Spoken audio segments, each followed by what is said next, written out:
Good morning. I hope everybody had a terrific weekend. I know I did, especially yesterday. I have to tell you, just off the cuff for a second, yesterday was probably one of the nicest days you're going to have all year. It's just the kind of day that I absolutely love where it's sunny, breezy, only about 73, 74. So it's cool, comfortable, but the sun is still very strong. It just made for a beautiful day to be out with my wife and my daughter.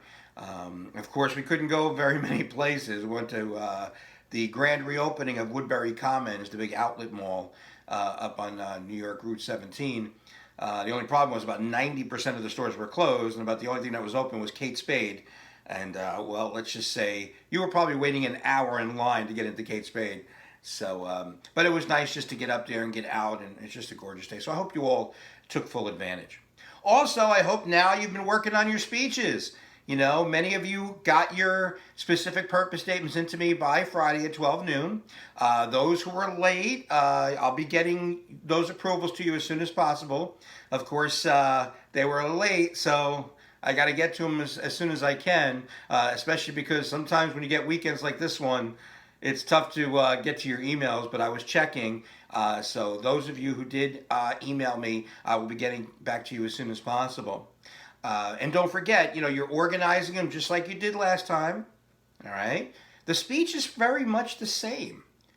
You've got your introduction with an attention gainer and preview, two main points, maybe three. I don't want you to go too far because it is a 3 to 5 minute speech, and then a conclusion with a review and some form of closure. So yeah, as you can see, the organization is pretty much the same. You're going to give us 2 or 3 reasons why we should agree with you, or 2 or 3 reasons why we should take that action. Oh, and by the way, please stop making me send back emails to you asking you to please phrase the statement correctly. I explained how to phrase it. It's on the sample outlines. Please, if you haven't sent it to me, phrase your specific purpose statement correctly, please. See, I said please twice. All right. Now, as I've said, the speeches are very much the same in the way they're organized and everything else. But there is a difference because your speech now coming up is going to be a persuasive speech where your goal is to influence the opinion, attitude, and or behavior of your audience. You want to get people to think the way you do, feel the way you do, share the same opinion or idea, or actually get people to do something you want them to do. So now there's going to be that one difference, okay? Because in order to influence the opinion, attitude, and or behavior of your audience, what you have to do, no matter who you are, you have to establish a believability in the eyes of your audience that who you are and what you're saying is true, right, and or correct. And when you establish a believability in the eyes of your audience that who you are and what you're saying is true, right, and or correct, you have then established credibility. And establishing credibility is the key to a persuasive speech. In order to influence the opinion, attitude, and or behavior of your audience, you must establish that believability that who you are and what you're saying is true, right, and or correct, and that's credibility. Now, there's 3 types of credibility that you can go ahead and establish. Now, the first type is what we call establishing credibility based on competence. Now, that has to do with the wisdom, authority, and or knowledge that the speaker demonstrates about that topic. So that when you're listening to a speaker and they're speaking, their wisdom, authority, and or knowledge that they demonstrate. Okay? Now, let me, for example, get away from speeches for a second to give you an example. Because we're all influenced by everything. None of us do anything unless we're influenced by someone. It could be a close loved one. It could be a friend. It could be a professor or a high school teacher. You know that one high school teacher who always seemed to say the right things? It could be someone we saw on TV. Okay? But we are all influenced. It could be a really good movie actor who played this great character in a film that then influenced you to do something or say something or feel something. But we're all influenced by something. I'll give you a great example. When I was 7 years old, I saw a TV commercial and it said 4 out of 5 dentists recommend Crest toothpaste because it's the best for fighting cavities. Do you know, with the exception of maybe for 2 weeks when I bought Colgate back in the early 1980s, I have only brushed my teeth with Crest. And every time I reach for toothpaste in the supermarket, I always get Crest. Why? Because I was influenced based on that TV commercial from when I was 7 years old. So now let's talk about some of these types of credibility.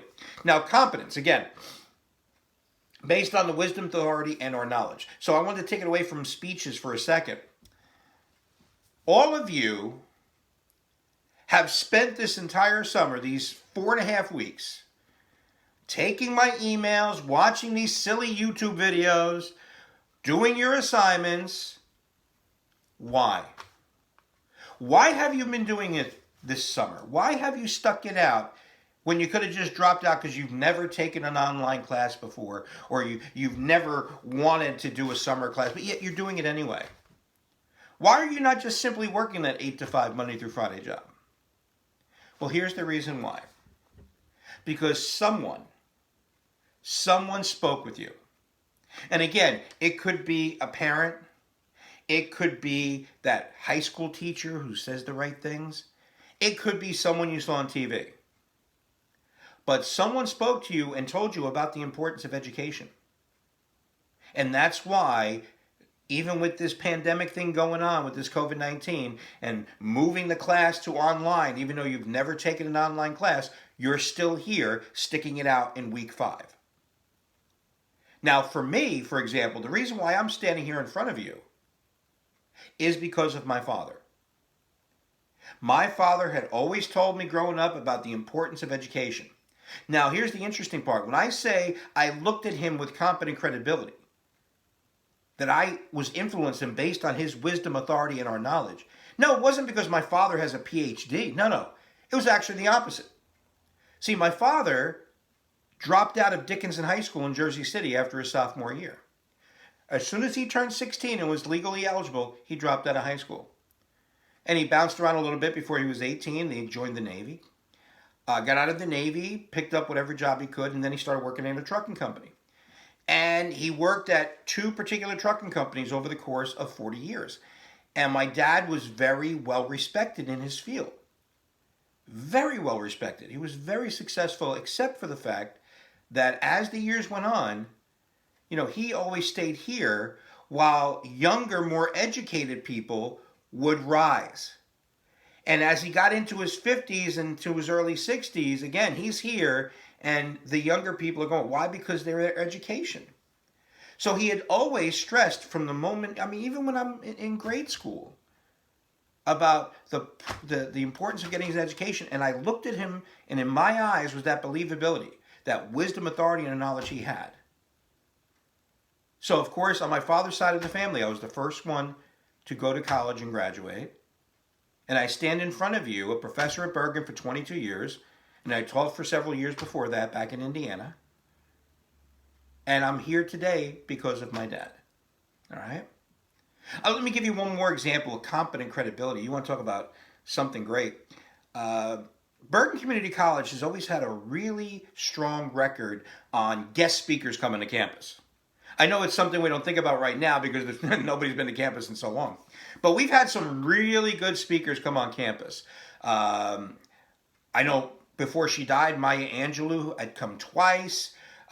We've had Salman Rushdie, the author. We've had Cornel West, the Princeton professor, who some of you have seen in the news lately.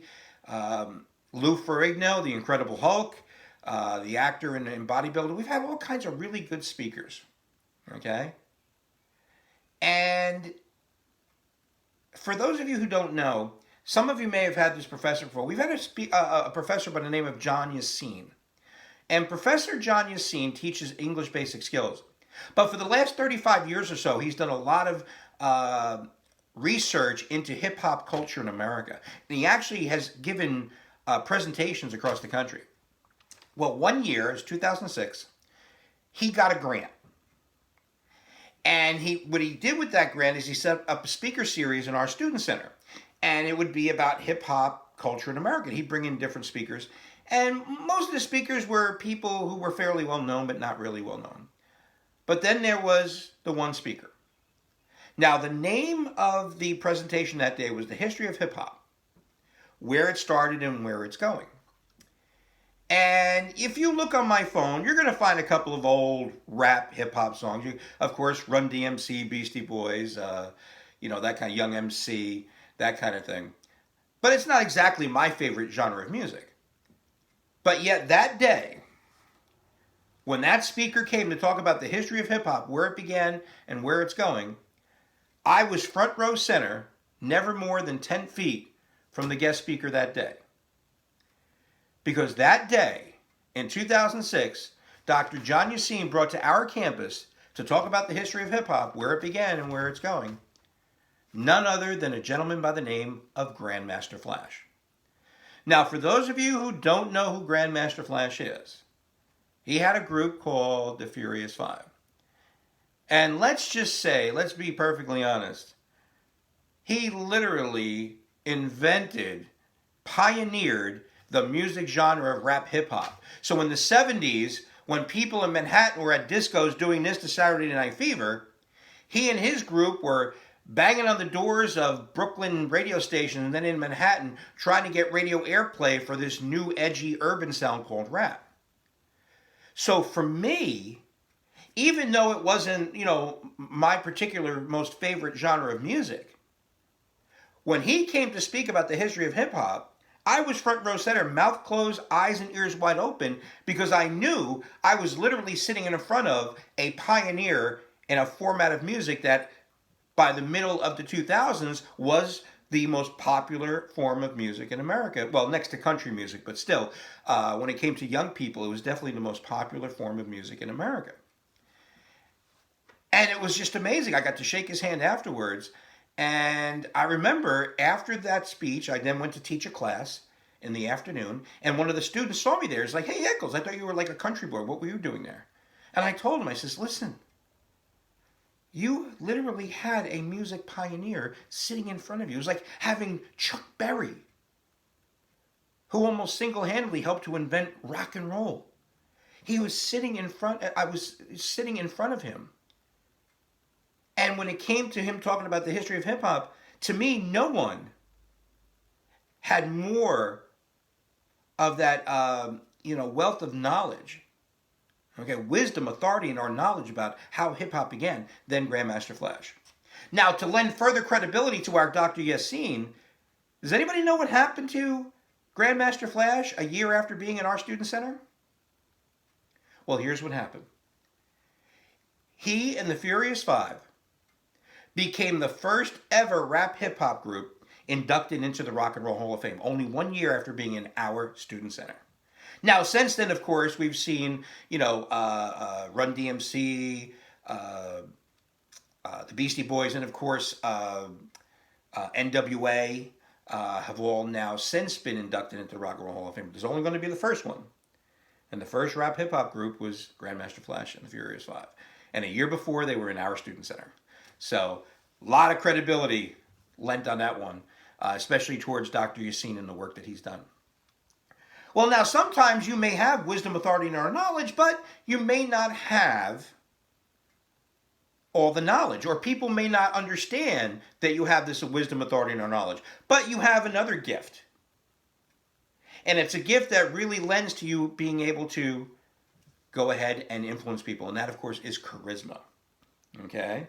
Now, charisma has a lot of different things. Talk about attractiveness, compassion, okay, electricity, okay, energy, okay, all these type of things that go into charisma. And it doesn't hurt that when you have the word charisma, take out the I, the S, and the A, and you get the word charm, okay? And someone who is a charismatic speaker. To give you an example of someone who very charismatically helped to influence my life. Growing up, even when I was 10 years old, There was just something about a big male physicality that I really was attracted to. I really thought that is so cool. I remember, for example, one of the first times was if you've ever seen the old 70s sitcom Good Times, the actor John Amos, who played the father of the family, the Evans family, John Evans, right? Just a really big guy, and I really loved his physicality. Also happens to be he's from New Jersey. That was cool too. And I just loved that physicalness, and didn't really know exactly what to do with it or what I wanted to do. And then I was 14 years old,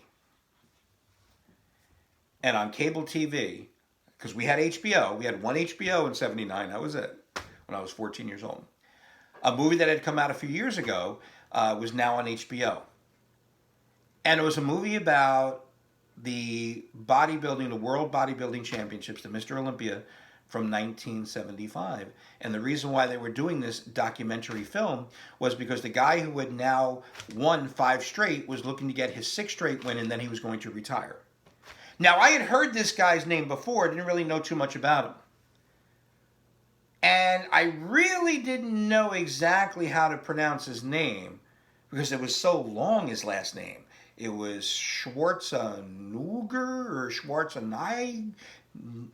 Didn't really know. It didn't matter.